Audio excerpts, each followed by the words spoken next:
আসসালামু আলাইকুম, welcome to Ahmed kitchen. আজকে আপনাদের সাথে শেয়ার করব আলু দিয়ে গরু মাংসের ঝোল রেসিপি। তো চলুন দেখে নেওয়া যাক। চুলায় মিডিয়াম হাই হিটে একটি প্যান বসিয়ে দিয়েছি। এখন এর মধ্যে দিয়ে দেব 1/4 কাপ পরিমাণ তেল। তেলটা হালকা গরম হয়ে গেলে আমি এর মধ্যে দিয়ে দিচ্ছি গরম মশলা। গরম মশলার মধ্যে নিয়েছি 3-4টি এলাচ, 2টি দারচিনি, 3-4টি লং এবং 2টি তেজপাতা।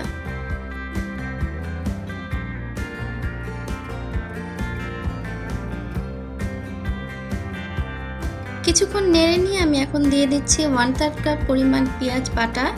আপনারা পেঁয়াজ বাটার পরিবর্তে পেঁয়াজ কুচিটাও ব্যবহার করতে পারেন। মরিচের গুঁড়া দিয়ে দিচ্ছি 1 টেবিল চামচ।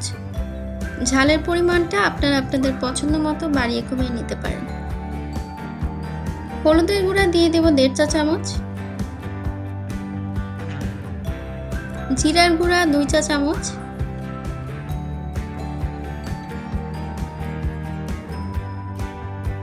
ধনিয়া গুঁড়া 1 চা চামচ। লবণ দিয়ে দেব পরিমাণ মতো।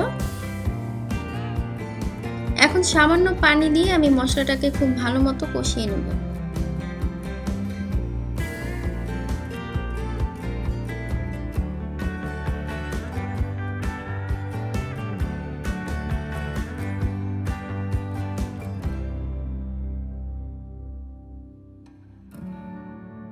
আদা রসুন বাটা দিয়ে দেব 2 টেবিল চামচ।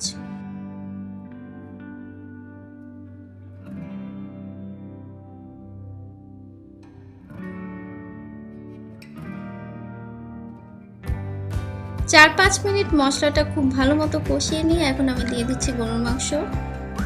মাংসগুলোকে আমি একটু ছোট সাইজ করে কেটে নিয়েছি, খুব বেশি একটা বড় করিনি।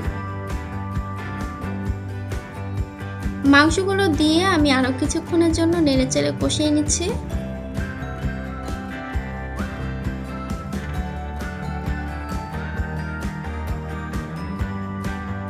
মিডিয়াম আঁচে মাংসটা সিদ্ধ হয়ে যাওয়া পর্যন্ত আমি রান্না করে নেব। মাংসটা সিদ্ধ হতে আমার আধা ঘন্টার মতো সময় লেগেছে। তবে এখন আমি কোনো পানি দিচ্ছি না, কারণ মাংস থেকে যথেষ্ট পরিমাণে পানি বের হবে এবং এই পানিতেই মাংসটা ভালো মতো সিদ্ধ হয়ে যাবে। ঢাকনা খুলে মাঝে মধ্যে 2-1 বার নেড়ে দিতে হবে যাতে নিচ থেকে লেগে না যায়। দেখে নিশ্চয়ই বুঝতে পারছেন যে মাংস থেকে কতটা পানি বের হয়েছে।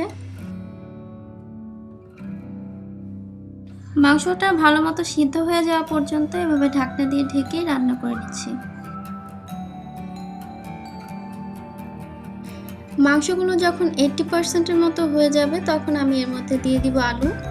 আমি এখানে 2টি মাঝারি সাইজের আলু একটু বড় সাইজ করে কেটে দিয়ে দিচ্ছি।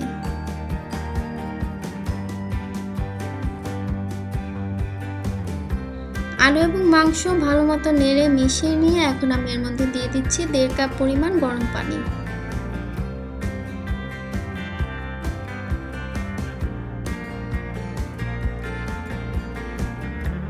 এখন ঢাকনা দিয়ে ঢেকে দেব যতক্ষণ না আলুটা সিদ্ধ হয়ে যাচ্ছে।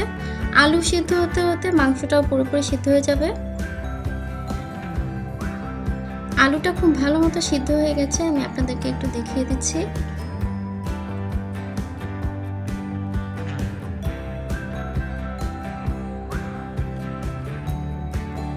এখন এর মধ্যে দিয়ে দিচ্ছি 4টি কাঁচামরিচ, দিচ্ছি 1/4 চা চামচ পরিমাণ গরম মশলা গুঁড়া, আর দিয়ে দিব 1/4 চা চামচ পরিমাণ জিরার গুঁড়া।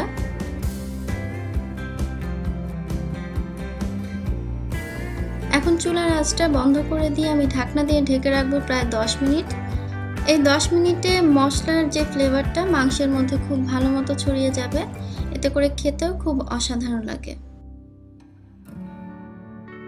তৈরি হয়ে গেল আলু দিয়ে গরুর মাংসের ঝোল।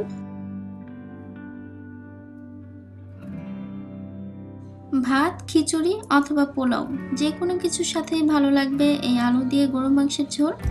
আশা করছি আপনারা বাসায় ট্রাই করবেন। আমার রেসিপিগুলো যদি আপনাদের ভালো লেগে থাকে তাহলে লাইক, কমেন্ট, শেয়ার করবেন এবং সাবস্ক্রাইব করতে ভুলবেন না।